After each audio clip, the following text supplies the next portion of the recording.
നമസ്കാരം. നമ്മുടെ കേന്ദ്ര ആഭ്യന്തരമന്ത്രി അമിത്ഷാ ഇതൊരു ധർമ്മശാലയല്ല, ഈ ഭാരതം എന്നതൊരു ധർമ്മശാലയല്ല. ഇവിടെ ജനിച്ചവർക്ക് മാത്രമാണ് ഇവിടെ താമസിക്കുവാൻ കഴിയുക. നുഴഞ്ഞുകയറ്റക്കാരെ ഈ രാജ്യത്ത് നിന്ന് പുറത്താക്കും എന്ന് പറയുകയുണ്ടായി. അതിനെതിരെ ചില ആളുകൾ വാളെടുത്ത് ഇറങ്ങിയിരിക്കുകയാണ്.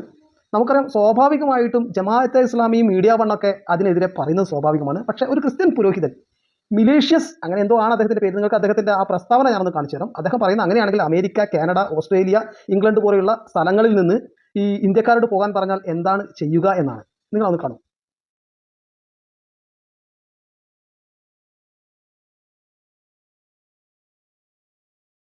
അദ്ദേഹം അറിവില്ലാത്ത ഒരാളല്ല എന്നാണ് ഞാൻ കരുതുന്നത്.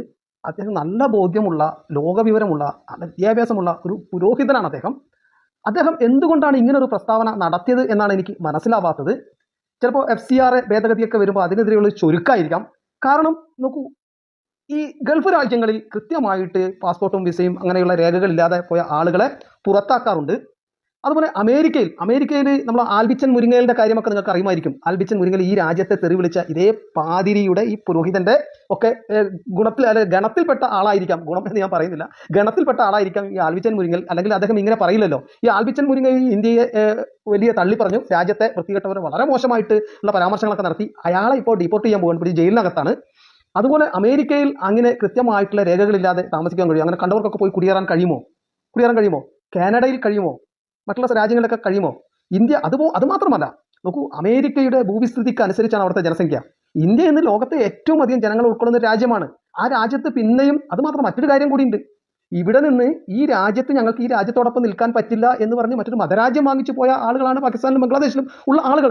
അവരുടെ പിൻതലമുറ വീണ്ടും ഈ രാജ്യത്തേക്ക് വരികയാണ്, ഇവിടെ താമസിക്കും. ഇവിടെ നിന്ന് വീതം വാങ്ങിച്ചു പോയിട്ട് വീണ്ടും ഇവിടെ അടുക്കള ഭാഗത്ത് വരുന്നതിൽ ഒരു നല്ല രീതി ഉണ്ടോ? നന്നായി അംഗീകരിക്കാൻ കഴിയുമോ? അതിലെന്തെങ്കിലും സാങ്കത്യം ഉണ്ടോ? അപ്പൊ അത്തരം ആളുകളെ പുറത്താക്കുമെന്നൊരു ഭരണാധികാരി പറയുമ്പോൾ അതിനെ അംഗീകരിക്കേണ്ടതല്ലേ? മറ്റു രാജ്യങ്ങളിൽ ഇതുണ്ടല്ലോ. അമേരിക്കയിലോ, കാനഡയിലോ, ഓസ്ട്രേലിയയിലോ, ഇംഗ്ലണ്ടിലോ നിങ്ങൾക്ക് ഇങ്ങനെ പോയി താമസിക്കാൻ പറ്റുമോ? അദ്ദേഹം അത് എടുത്തു പറഞ്ഞത് ക്രിസ്ത്യൻ രാജ്യങ്ങളാണ്, ഞങ്ങളുടെ രാജ്യം. മനസ്സിൽ അത്തരം ഒരു വ്യംഗ്യമായിട്ടുള്ള ഒരു ബോധ്യം ഉള്ളത് കൊണ്ടാണ് അദ്ദേഹം പറഞ്ഞത്. അദ്ദേഹത്തിന് മനസ്സിലങ്ങനെ ക്രിസ്ത്യൻ രാജ്യങ്ങളിൽ ഇങ്ങനെ ഹിന്ദുക്കളോ ഇങ്ങനെയുള്ള ഇന്ത്യക്കാരോ പോകുന്നുണ്ടല്ലോ, അപ്പൊ നിങ്ങളെ പുറത്താക്കൂലേ? അങ്ങനെയല്ലേ അദ്ദേഹം ഉദ്ദേശിച്ചതായിരിക്കുമല്ലോ. ഈ രാജ്യങ്ങൾ പ്രത്യേകിച്ച് എടുത്ത് പറഞ്ഞപ്പോൾ ജപ്പാൻ പറഞ്ഞില്ലല്ലോ, സിംഗപ്പൂർ പറഞ്ഞില്ലല്ലോ, ചൈന പറഞ്ഞില്ലല്ലോ. ഏത് രാജ്യത്തായാലും അതായത് അതിക്രമിച്ച് കയറുന്നവരെ, ഇതുപോലെ കുടിയേറുന്നവരെ, അത് രേഖകളില്ലാതെ കുടിയേറുന്ന ആളുകളെ പുറത്താക്കും ഏത് രാജ്യമായാലും. അത് ഇന്ത്യ ചെയ്യുമ്പോൾ എന്താണ് ഇവർക്ക് ചൊറിച്ചിൽ എന്നതിന് എല്ലാത്തിനും അപ്പുറത്ത് മതപരമായ ഒരു അസഹിഷ്ണുത, ഈ രാജ്യത്തിന്റെ ദേശീയതയെയും സംസ്കാരത്തെയും ഉയർത്തിപ്പിടിച്ചുകൊണ്ടിരിക്കുന്ന ഒരു രാഷ്ട്രീയ പാർട്ടി ഈ നാടിനെ മുന്നോട്ട് കൊണ്ടുപോകുന്നത്, ഈ നാടിനെ ഭരിക്കുന്നതിലുള്ള അസഹിഷ്ണുതയാണ് ഇത്തരം പുരോഹിതന്മാർക്കും മതജീവികൾക്കും എന്ന് പറയേണ്ടി വരും. അതാണ് യാഥാർത്ഥ്യം. അത്തരം ആളുകളോട് ചിലക്കാതെ പോടാ എന്ന് പറയാൻ എല്ലാ ബഹുമാനവും മാറ്റിവെച്ച് നമ്മൾ ഇന്ത്യക്കാർ തയ്യാറാകണം എന്നാണ് ഇക്കാര്യത്തിൽ പറയാനുള്ളത്.